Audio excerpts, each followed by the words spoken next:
আসসালামু আলাইকুম। আজকের ভিডিওটা শুরু করলাম পাস্তা রেসিপি দিয়ে। তো আমি আজকের পাস্তাটা হচ্ছে খুবই ঘরোয়া উপকরণ দিয়ে, ঘরে আর কি যা সবসময় থাকে এইসব উপকরণ দিয়েই করব, খুব সাধারণভাবে। পাস্তাগুলোকে সেদ্ধ করার জন্য আমি কড়াইয়ে পানি দিয়ে দিয়েছি, পানিতে কিছুটা লবণ আর সয়াবিন তেল দিয়েছি।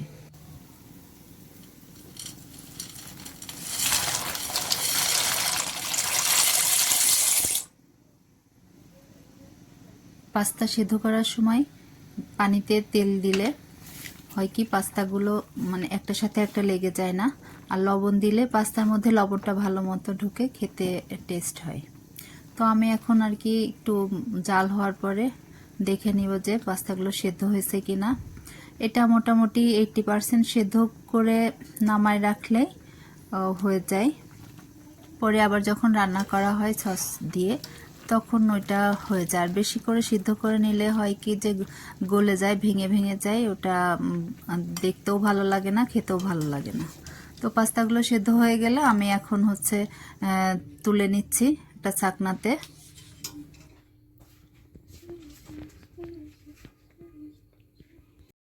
ডিমের স্ক্র্যাম্বল করার জন্য আমি 2টা ডিম নিয়ে নিচ্ছি, একটু লবণ দিয়ে ভালো মতো ফেটে নিব। এই সময় আর কি মাংসও অ্যাড করা যায়, কিন্তু আমি তো আসলে আজকে মাংস দিচ্ছি না, শুধু ডিম দিয়েই করব, এজন্য ডিমটাই ফেটে নিব।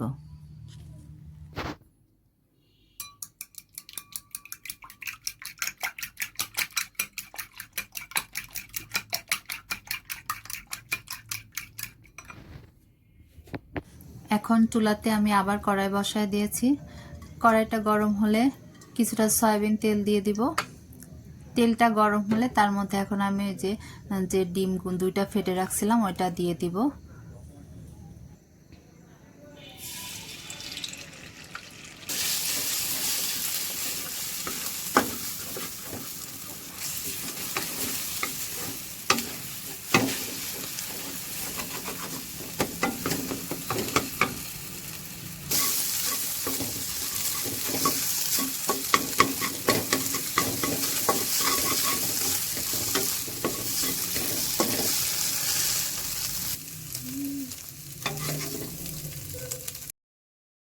ডিমটা উঠায় রেখে ওই কড়াইতে আবারও তেল দিয়ে তাতে আমি কিছুটা রসুন কুচি দিয়ে দিচ্ছি।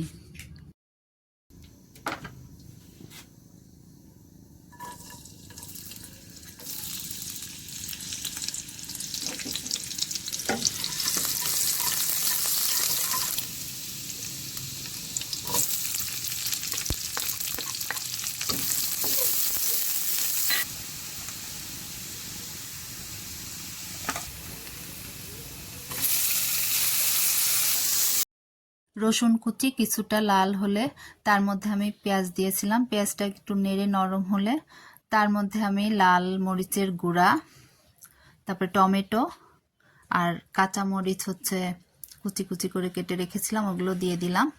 তারপরে টমেটো সস দিচ্ছি, দিয়ে ভালো করে নেড়ে তারপরে পাস্তা মিশাবো। এই পর্যায়ে চাইলে বিভিন্ন ধরনের সবজিও দেওয়া যায়, কিন্তু আমার মেয়েরা যেহেতু সবজি খেতে চায় না তাই আমি সবজি মিশালাম না।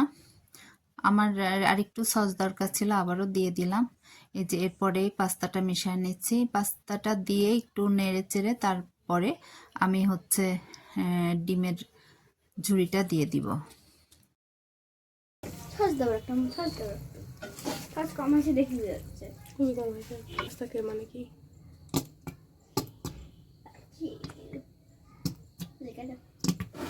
সস হয়নি, সস লাগতেছে।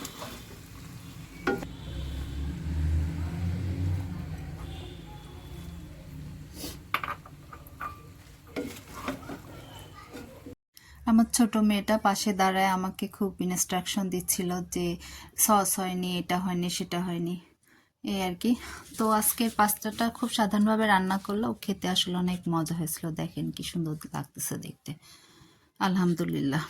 আমার 2টা মেয়ে আসলে পাস্তাটা খেতে খুবই পছন্দ করে, তো আর কি রান্নার সময় এটা সেটা বললেও খেয়ে দেখে যে খুব ভালোই হয়, সব কিছু ঠিকঠাক থাকে। আর এই যে আমার বড় মেয়ে তার ইচ্ছা মতো তুলে নিয়েছে বাটিতে, সেটা আবার সে একটু ভিডিও করেছে।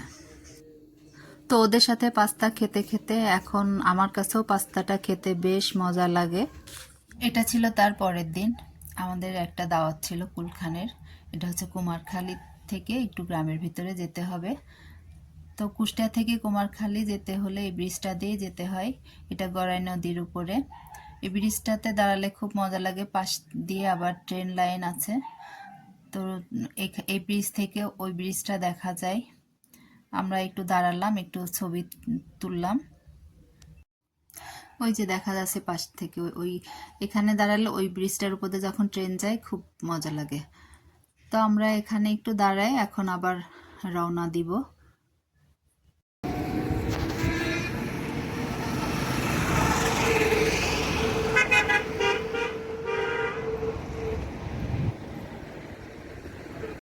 আমরা এখন ওই বাড়িতে পৌঁছায় গেছি।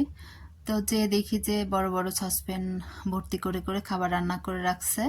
তো ওই খাবারগুলোর একটু ভিডিও করলাম। প্রথম পাতিলে ছিল ওটা ডাউল, মাসকালাইয়ের ডাউল আর কি, খুবই মজা ছিল।